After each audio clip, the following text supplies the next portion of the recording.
अस्सलाम वालेकुम स्टूडेंट्स आज हम एक्सरसाइज 3.2 के लास्ट 3 क्वेश्चंस करेंगे 4, 5 एंड 6। तो बेटा 4 क्वेश्चन है, what replacement for the unknown in each of the following will make the statement true. तो ये 4 पार्ट्स हैं इसके 4th क्वेश्चन के। फर्स्ट पार्ट आपके लिए मैं ट्राई करता हूँ। log base 381 is equal to L. बेटा आपको log की फॉर्म में क्वेश्चंस गिवन है, आपने क्या करना है, इन्हें एक्सपोनेंशियल फॉर्म में कन्वर्ट करना है। अब एक्सपोनेंशियल फॉर्म कौन सी होती है, मैं पहले भी आपको अपने प्रीवियस लेक्चर में बता चुका हूँ। ये एक जनरल फॉर्म होती है a power x is equal to y, इसे कहते हैं एक्सपोनेंशियल फॉर्म।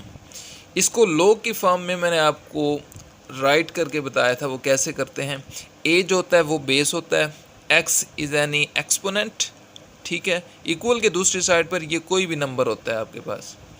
अब इसे log की फॉर्म में कैसे लिखते हैं, log a जो है वो बेस में ही रहता है, ठीक है, और जो आपका एक्सपोनेंट है वो इक्वल के दूसरी साइड पर चला जाता है, और जो y है वो a के ऊपर आ जाता है, यानी बेस के ऊपर आ जाता है, इस तरह।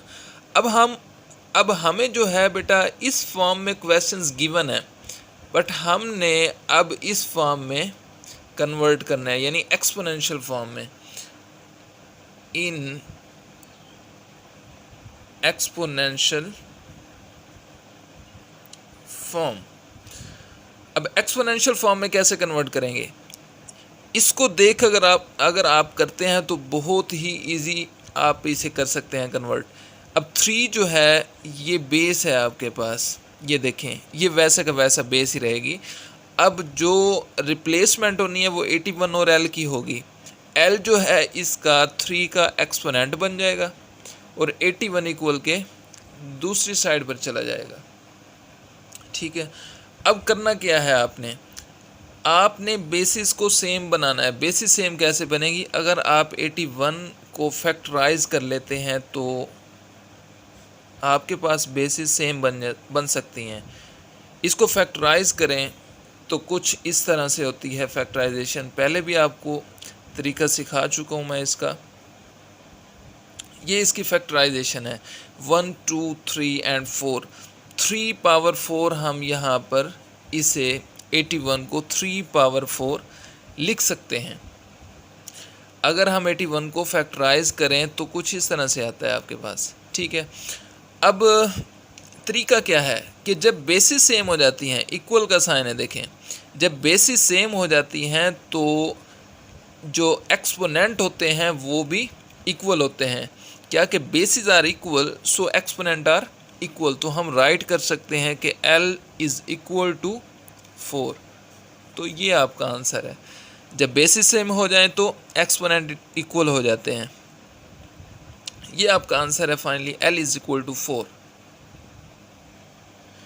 तो मैं आपके लिए इसका दूसरा पार्ट भी कर देता हूँ, log base 6 is equal to 0.5। इसे भी वही एक्सपोनेंशियल फॉर्म में लिखना है। इन एक्सपोनेंशियल फॉर्म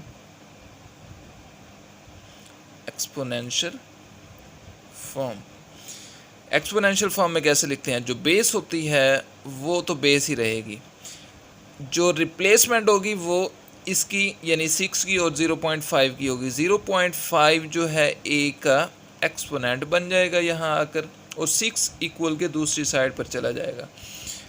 अब बेटा 0.5 को कैसे लिख सकते हैं, अगर हम 5 जो पॉइंट है इसे कैंसिल करना चाहें तो कुछ इस तरह होगा 5 ओवर, जब पॉइंट बेटा ख़त्म करते हैं तो नीचे आता है बटे में 1।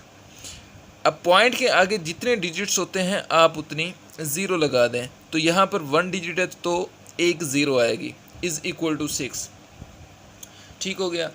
अब क्या करना है कि 5 जो है 10 पर डिवाइड हो सकता है, तो 1/2 यहाँ पर बचेगा। 1/2 इज़ इक्वल टू 6।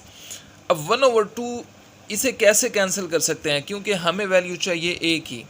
अगर मैं स्क्वेयरिंग कर लूँ ऑन बोथ साइड्स तो हमें a की वैल्यू मिल सकती है, तो मैं यहाँ पर लिखूँगा स्क्वेयरिंग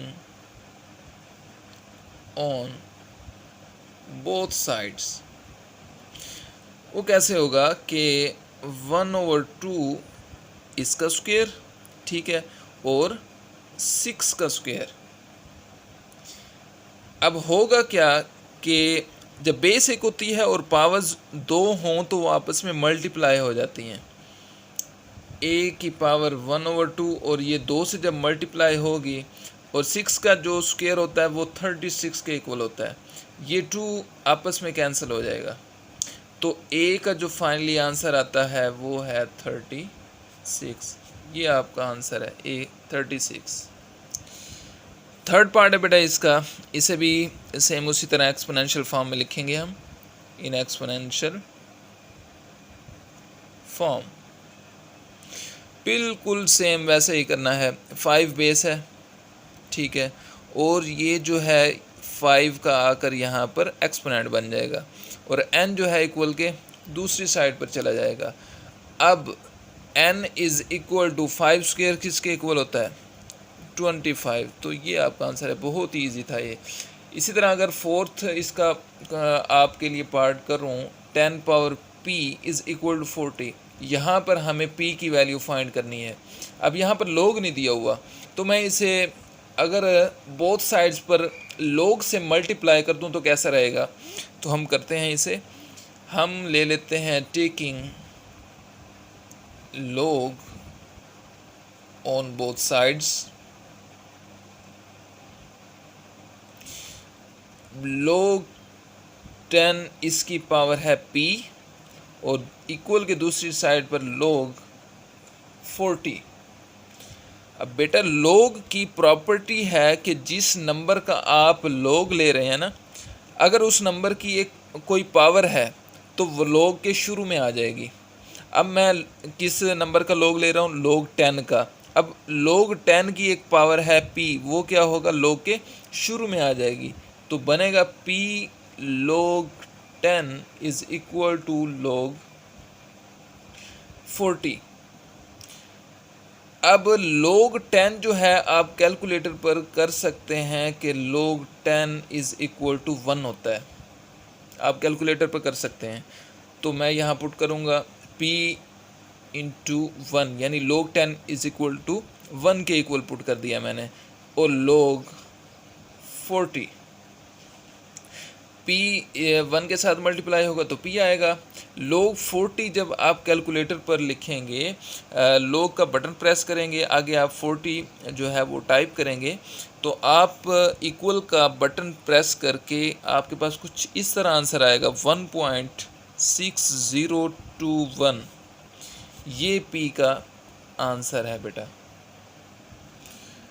क्वेश्चन नंबर 5 है बेटा, इसका पार्ट, इसके भी 2 पार्ट्स हैं। फर्स्ट पार्ट ट्राई कर रहा हूँ इसका, log बेस 2 1/128। अब सबसे पहले इसे करना क्या है आपने? सबसे पहले जो इसमें काम करना है वो है सपोज करना, यानी लेट कर लें आप। log 2 बेस है और 128, इसे लेट कर लिया हमने x के इक्वल। अब ये आपको log की फॉर्म में गिवन है, आपने करना क्या है, इसे एक्सपोनेंशियल फॉर्म में कन्वर्ट करना है, in exponential form. Exponential form में कन्वर्ट करना मैंने आपको सिखा दिया है। ये जो बेस है 2 वो बेस ही रहेगी, और जो x है वो 2 का आकर एक्सपोनेंट बन जाएगा, और 1/128 इक्वल के दूसरी साइड पर ये कोई भी नंबर है वो यहाँ पर चला जाएगा। तो होगा क्या? अब जो 128 है बेटा, इसको अगर आप फैक्टराइज कर लें, कैसे करेंगे? फैक्टराइज करना आपको आता है, मैंने आपको कई मरतबा सिखाया है। 128 को अगर हम फैक्टराइज करें तो कुछ इस तरह से उसकी फैक्टराइजेशन होगी। ये आपके पास 8, ये 4 और ये 2, 2, 1, कितना बना? 1, 2, 3, 4, 5, 6 एंड 7, 2 रेज़ टू पावर 7। तो हम यहाँ लिख सकते हैं 2 power x is equal to 1/2 power 7, ठीक है। अब करना क्या है, देखें ये ऊपर खड़ा है यानी मल्टीप्लिकेशन की फॉर्म में खड़ा है और ये डिवीजन की फॉर्म में है, तो हम इसको इसके बराबर लेकर जा सकते हैं। वो कैसे, अगर ये डिनोमिनेटर में ऐसे न्यूमरेटर में ले जाएं तो इसकी पावर क्या होगी, माइनस में हो जाएगी, 2 पावर -7 हो जाएगी। ये बटे की फॉर्म में यानी डिवीजन की फॉर्म में पॉजिटिव है 7। अगर हम इसे ऊपर लेकर जाते हैं तो ये नेगेटिव हो जाएगी। अब हुआ क्या, यहाँ पर बेसिस सेम हो गई, bases are equal, so exponent are equal, तो हम राइट कर सकते हैं एक्सपोनेंट इसके सेम हो जाएंगे। जब बेसिस सेम हो जाती हैं तो ऑटोमेटिकली इसके जो एक्सपोनेंट होते हैं वो भी सेम हो जाते हैं, तो हमारा जो फाइनली आंसर आता है वो है x is equal to -7। Second part है बेटा इसका, log 512 to the base 2 into 2 under root. ठीक है, अब इसका मतलब क्या है कि log 512 to the base 2 into 2 under root, ये जो 2 इंटू 2 अंडर रूट है ये बेस में है, उसका कहने का मतलब ये है। अब ये क्वेश्चन इस तरह बन गया आपके पास, हमने यहाँ क्या किया था, लेट किया था, तो बिल्कुल सेम इस तरह यहाँ भी लेट करेंगे। सबसे पहले log 2 into 2 under root 512 is equal to x के इक्वल लेट कर लिया। अब इसे एक्सपोनेंशियल फॉर्म में कन्वर्ट करना है, इन एक्सपोनेंशियल फॉर्म। कैसे करते हैं, बिल्कुल वही तरीका, 2 इंटू 2 अंडर रूट, ये जो x है इसका आकर एक्सपोनेंट बन जाएगा और 512 इक्वल के दूसरी साइड पर चला जाएगा। तो इसे हम लिख सकते हैं बेटा, जिसकी पावर कुछ भी ना हो उसकी पावर 1 होती है, यह आपको पता होगा। अब 2 जो ये जज़र होता है यानी रेडिकल भी कहते हैं इसे, रूट भी कहते हैं, स्क्वायर रूट भी कहते हैं, इसकी जो वैल्यू होती है वो होती है 1/2, मैं आपको पहले भी बता चुका हूँ, और इसकी जो होल पावर है वो x के इक्वल है, और ये इक्वल के दूसरी साइड पर 512।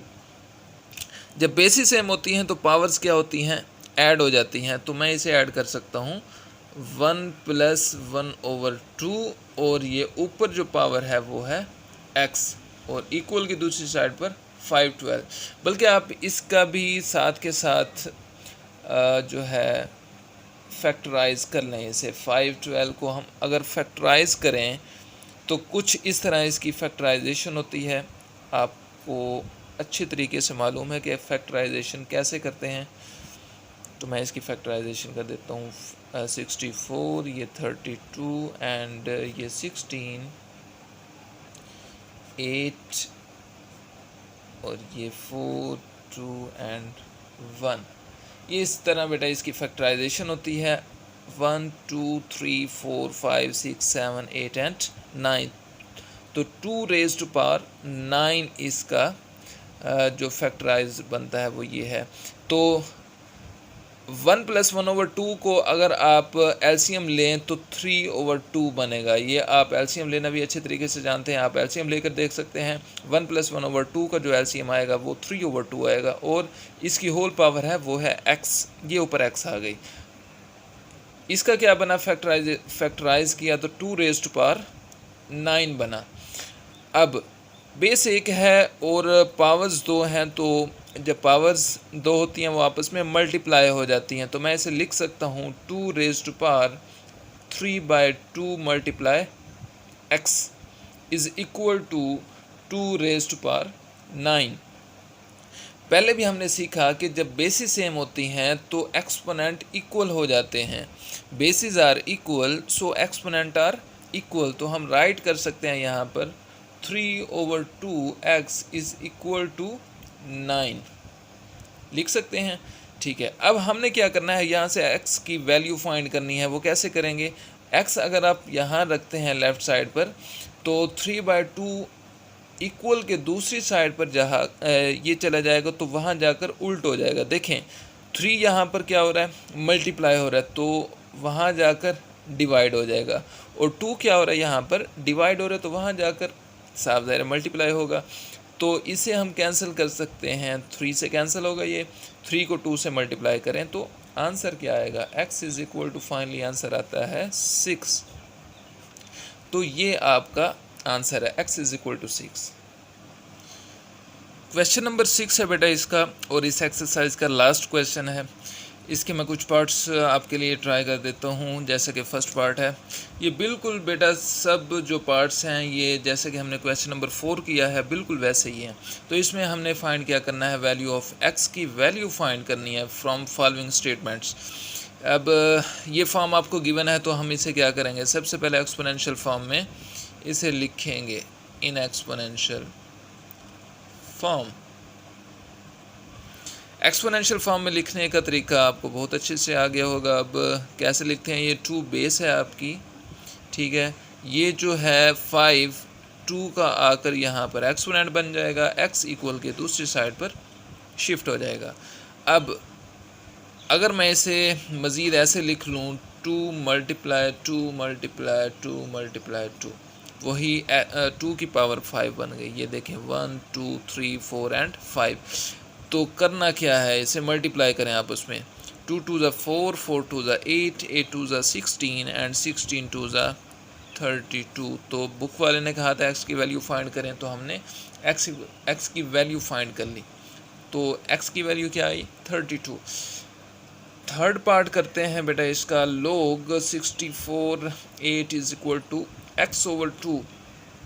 बिल्कुल वैसे ही एक्सपोनेंशियल फॉर्म में लिखना है। सबसे पहले इसे इन एक्सपोनेंशियल फॉर्म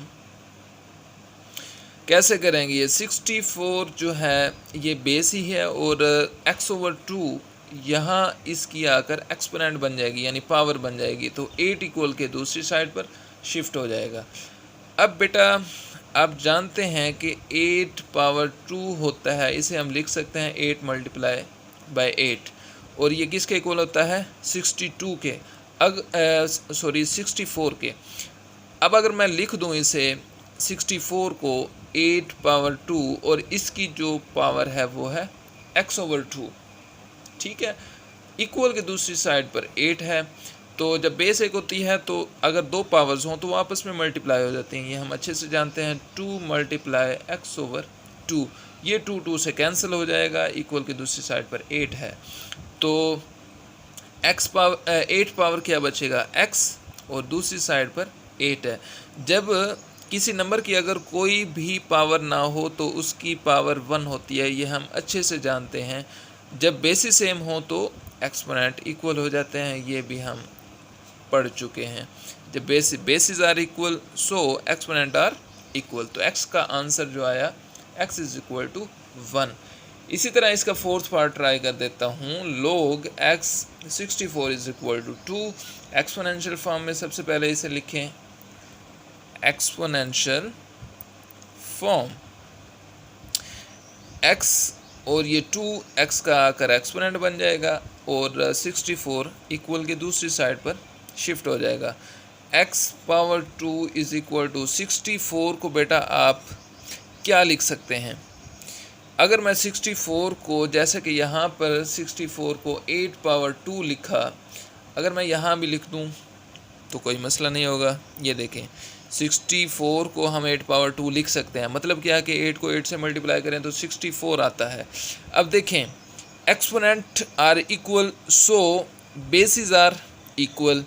एक्सपोनेंट देखें यहाँ भी एक्सपोनेंट 2 है और यहाँ भी एक्सपोनेंट 2 है, तो बेस क्या हो जाएगी, सेम हो जाएगी। तो x का आंसर क्या आएगा, 8। चलो मैं आपके लिए दूसरा पार्ट भी ट्राई कर देता हूँ इसका। इसे भी सबसे पहले आप एक्सपोनेंशियल फॉर्म में लिखें, एक्सपोनेंशियल फॉर्म 81, और x इसका आकर एक्सपोनेंट बन जाएगा और 9 इक्वल के दूसरी साइड पर चला जाएगा। 81 इससे हम क्या लिख सकते हैं, इसे मैंने पहले भी फैक्टराइज किया है कई मरतबा। इसे फैक्टराइज करें तो 3 पावर 4 आता है, ठीक है, और ये x इसकी पावर है 9 दूसरी साइड पर। बेस एक हो और पावर्स 2 हों तो वापस में मल्टीप्लाई हो जाती हैं। जब पावर्स आपस में मल्टीप्लाई होंगी 4x बन जाएगा। इसे मैं लिख सकता हूँ 3 पावर 2, 3 पावर 2 यानी 3 multiply by 3 is equal to 9 होता है। जब बेसिस सेम हो तो एक्सपोनेंट क्या हो जाते हैं, सेम हो जाते हैं। 4x इज इक्वल टू 2 हो जाएगा। हमने x की वैल्यू फाइंड करनी है। 2 4 यहाँ पर मल्टीप्लाई हो रहा है लेफ़्ट साइड पर, जब राइट साइड पर जाएगा तो डिवाइड हो जाएगा, ये इससे डिवाइड होगा तो x इज़ इक्वल टू हमारे पास जो आंसर आता है वो है 1/2। तो ये था बेटा हमारे पास क्वेश्चन नंबर 6। तो ये थी बेटा आज की एक्सरसाइज 3.2। उम्मीद करता हूँ कि आप लोग लेना सीख चुके होंगे। नेक्स्ट लेक्चर तक के लिए अल्लाह हाफिज़।